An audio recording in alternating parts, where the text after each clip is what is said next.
Good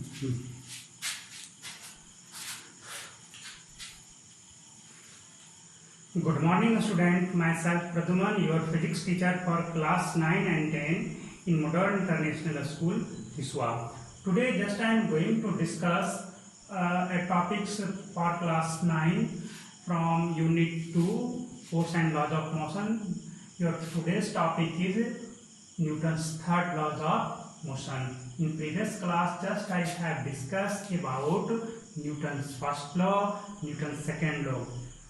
Newton's first law states that everybody wants to stay in its state of motion or moving with uniform velocity until compelled by an external force.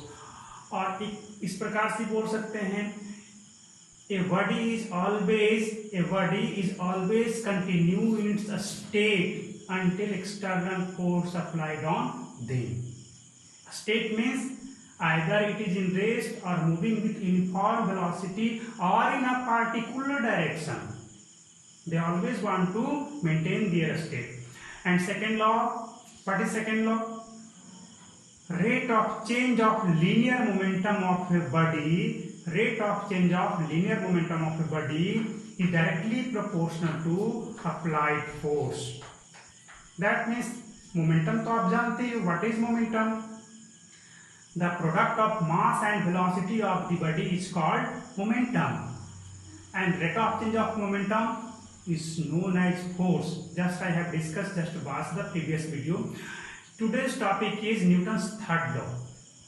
According to Newton's third law states that effect of force. What is the effect of force? Newton's first law says that definition of force, and Newton's second law, measurement of force. Newton's second law explain about the measurement of force, but Newton's third law states that effect of force. That means according to Newton's third law, every force is having equal and opposite reaction.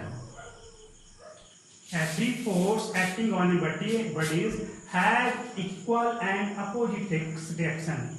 है ना? Simple सा है, ज़्यादा कुछ नहीं है. Newton's third law जो कह रहा है कि कोई भी बॉडी पे जब आप फोर्स लगाते हो तो उस फोर्स के बारे में कहा जा रहा है कि जितना फोर्स आपने लगाया उसके इक्वल आपको अपोजिट डायरेक्शन में फोर्स लग जाएगा. जस्ट लाइक दिस,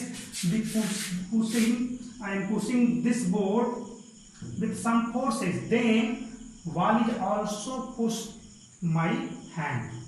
ये भी हमारे हाथ के ऊपर फोर्स लगा रहा है. जितना फोर्स हम किसी बॉडी पे लगाते हैं ठीक उतना ही फोर्स वो भी हमारे ऊपर लगाता है. तो यहाँ पे जो हमने फोर्स लगाया, that force is called as action. Every action has equal and opposite reaction. This is the statement of Newton's third law. एक बार फिर से, every action has equal and opposite reaction. ये है न्यूटन्स थर्ड लॉ. तब आप किसी भी body पे फोर्स अप्लाई किया, हमने इस तरह से फोर्स अप्लाई किया, तो this is action. But reverse force, जब ये हमारे डायरेक्शन में एक फोर्स लगाया, that force is called reaction. You have to know action and reaction are two different forces. Action and reaction are two different forces and acting on two different bodies. ये जो दो forces हैं ये हमेशा दो अलग अलग बॉडी पे लगते हैं. जैसे हमने फोर्स लगाया तो हमारे द्वारा एक्शन इस बोर्ड पे हुआ, बट रिएक्शन हमारे हैंड पे हुआ. इस तरह से, है ना. चलिए कुछ इंपॉर्टेंट पॉइंट मैंने यहाँ पे लिख रखा है. A single isolated force cannot exist. कहा यह जा रहा है कि फोर्स जो है कभी भी सिंगल एग्जिस्ट नहीं करता. जैसे यहाँ पे हम इसको छोड़ देंगे तो ये किस वजह से नीचे जा रहा है जी? Gravitational force. तो क्या यहाँ पे एक ही फोर्स लग रहा है या दो फोर्स लग रहा है? यहाँ पे दो टाइप का फोर्स लग रहा है. यहाँ पर भी सिंगल फोर्स कभी नहीं लग ही नहीं सकता. एक तो अर्थ इसको अपनी ओर पुश कर रहा है और ये भी अर्थ को अपनी ओर ड्रॉ कर रहा है. ये भी अर्थ को अपनी ओर खींच रहा है। तो इस यहाँ पर कितना फोर्स लगा? 2 फोर्स, एक अर्थ के द्वारा लगा और एक पेन के द्वारा अर्थ पे लगा। तो इस तरह से कहा जाता है कि एक सिंगल फोर्स कभी भी एग्जिस्ट नहीं करता कहीं भी। चलो और दूसरा देख लो, force in nature always occur in pair. अभी मैंने बताया फोर्स जो है हमेशा पेयर में आपको देखा जाता है। जैसे ये रहा, पेयर कैसा रहा? अर्थ के थ्रू इस पे लगा और इसके थ्रू अर्थ पे लगा, तो पेयर का तो हुआ ही। हमने यहाँ पे फोर्स लगाया, action and reaction is the pair of force, pair हो गया ना। थर्ड वन इज क्या है आपका? Action and reaction force is never acting on the same body. अभी मैंने बताया कि टू डिफरेंट बॉडी पे ही ये हमेशा लगता है। फोर्थ पॉइंट क्या है? Action and reaction are always equal in magnitude, equal in magnitude but opposite in direction. जैसे हमने फोर्स 10 न्यूटन का लगाया तो उधर से भी 10 न्यूटन का ही लगा, तो क्या हुआ? एक्शन 10 न्यूटन का हुआ तो रिएक्शन भी 10 न्यूटन का हुआ, बट डायरेक्शन क्या हुआ? अपोजिट। हमने इस डायरेक्शन में लगाया था, रिएक्शन इस डायरेक्शन में हुआ, है ना। तो इस तरह से कहा जा रहा था। अगला क्या है? Newton's third law is applicable whether the body are in rest or in motion। Newton's third law आपको हर जगह लगता है, या तो बॉडी रेस्ट में हो तब भी लगेगा, या मोशन में है तब भी न्यूटन्स थर्ड लॉ लगता है ना। तो ये था हमारा some important points about the force. चलिए कुछ एग्जांपल्स ले लेते हैं न्यूटन्स थर्ड लॉ के बारे में।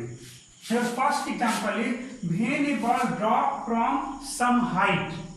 जैसे हम यहाँ से एक बॉल को ड्रॉप किया तो क्या देखा? जब जमीन से स्ट्राइक करेगा तो क्या वो रिवाउंड होता है? बिल्कुल। जैसे ही बॉल ग्राउंड से स्ट्राइक किया तो ग्राउंड पे वो एक्शन फोर्स अप्लाई किया, एक्शन, और ग्राउंड क्या कि उसको रिवाउंड जब हुआ तो उस पर रिएक्शन हुआ। तो यहाँ पर भी एक्शन रिएक्शन देखने को मिला। यहाँ पर भी न्यूटन्स थर्ड लॉ आपको दिख जा रहा है ना। सेकेंड क्या है? Second example is when a person walk on the ground. When a person walk on the ground, then person pushes the ground in back direction। जब हम लोग चलते हैं तो हम क्या करते हैं? अर्थ को पीछे की तरफ पुश करते हैं, अर्थ को पीछे की तरफ पुश करते हैं, और उसकी वजह से क्या हुआ? एक्शन हुआ। और रिएक्शन क्या होता है? रिएक्शन में अर्थ जो है हमें आगे जाने के लिए पुश कर देता है। तो इस तरह से हम आगे की ओर बढ़ते हैं। आभास तो नहीं होता है, आभास तो नहीं होता है, बट हम लोग बट हम लोग न्यूटन्स थर्ड लॉ को फॉलो करते हुए बढ़ते हैं। ऐसा हमें तो नहीं लगता कि अर्थ भी हमें पुश किया है, नहीं लगता, लेकिन हम आगे क्यों बढ़े? जरूर कोई हमें पुश किया है। हम ऐसे ही हम खड़े हो जाएं, खड़े हो करके हम हाथ पैर आगे पीछे करते रहेंगे हवा में, तो क्या हम आगे बढ़ सकते हैं? नहीं, क्योंकि यहाँ पे एक्शन हमने किसी पे किया ही नहीं, तो आगे कैसे बढ़ेंगे? अगर जो बिल्कुल ही एयर नहीं हो तब की केस की बात करें, और रिएक्शन तो होने की बात ही नहीं है, तो जब भी हम अर्थ पे को पुश करते हैं बैक साइड में, दैट इज एक्शन, एंड हमारे ऊपर जो रिएक्शन हुआ उसकी वजह से हम आगे बढ़ जाते हैं। ठीक है।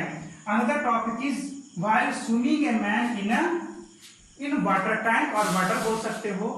जब भी आप वाटर में स्विमिंग करते हो तो क्या करते हो? हाथ से वाटर को बैक साइड में पुश करते हो, इस तरह से पुश करते हो। This is action force, and reaction is also apply by water on your body. आपने वाटर पे एक्शन फोर्स अप्लाई किया, वाटर ने क्या किया? आप पर उसका रिवर्स में, दैट मीन्स अपोजिट डायरेक्शन में रिएक्शन प्रोड्यूस किया, जिसकी वजह से आप पानी में आगे बढ़ जाते हो।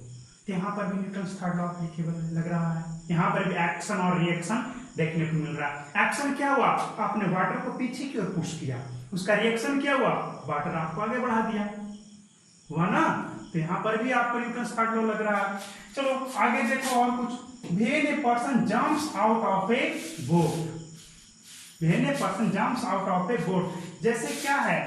यहाँ पर आपको स्टिल वाटर में कोई बोट है, इस तरह से है, स्टिल वाटर में बोट आपका रखा है। यहाँ पर कोई पर्सन आपका इस तरह से है, खड़ा है। जैसे ही ये जंप करके कूदेगा तो बोट पीछे की ओर भाग जाता है। क्या होता है? आप देखोगे कि जैसे ही आप कूदोगे आगे की तरफ उतरना भी चाहोगे तब भी बोट पीछे जाएगा। क्यों? क्योंकि आप जब चलते हो तो ग्राउंड को पीछे की ओर पुश करते हो, तो यहाँ पर भी जब आप इस बोट पर से नीचे उतरने लगोगे तो बोट को पीछे की ओर पुश करते हो, इसलिए बोट पीछे की ओर चलना स्टार्ट कर देता है। क्लियर है? तो next, to drive the boat with a bamboo pole. Bamboo pole, what is bamboo pole? देखा होगा, इतना बड़ा एक हैंडल होता है जिसे बोट ड्राइव करने वाले इस तरह से पानी में मूव कराते हैं। तो क्या होता है उससे? बोट को जो ड्राइव करने वाले होते हैं, नाविक जिसको बोले, जो भी बोले, वो उस बम्बू पुल से वाटर को पीछे की ओर धकेलते हैं, यानी कि एक्शन फोर्स वो अप्लाई करते हैं। And just as a reaction boat सामने की ओर मूव करता है। जिस डायरेक्शन में बोट को पुश करता है, जस्ट उसके अपोजिट डायरेक्शन में बोट मूव करता है ना। Next is in launching of A rocket. जब भी आपको रॉकेट लॉन्च होता है, उस केस में क्या होता है, एकदम काफी हाई स्पीड से गैस जो है नीचे की ओर एग्जॉस्ट होता है और ये ग्राउंड पर यानी कि फोर्स लगाता है, हवा में उतना तेजी से फोर्स लगाता है ना। तो यहाँ पे एक्शन क्या हुआ, ये नीचे की ओर ग्राउंड को पुश किया, और रिजल्टेंट में आपका रिएक्शन क्या हुआ, इसको ये गैस ऊपर की ओर पुश करा दिया, है ना। यहाँ पर भी न्यूटन्स थर्ड लॉ आपको लग जा रहा है ना। It's all for today's, next is tomorrow. Thanks for watching.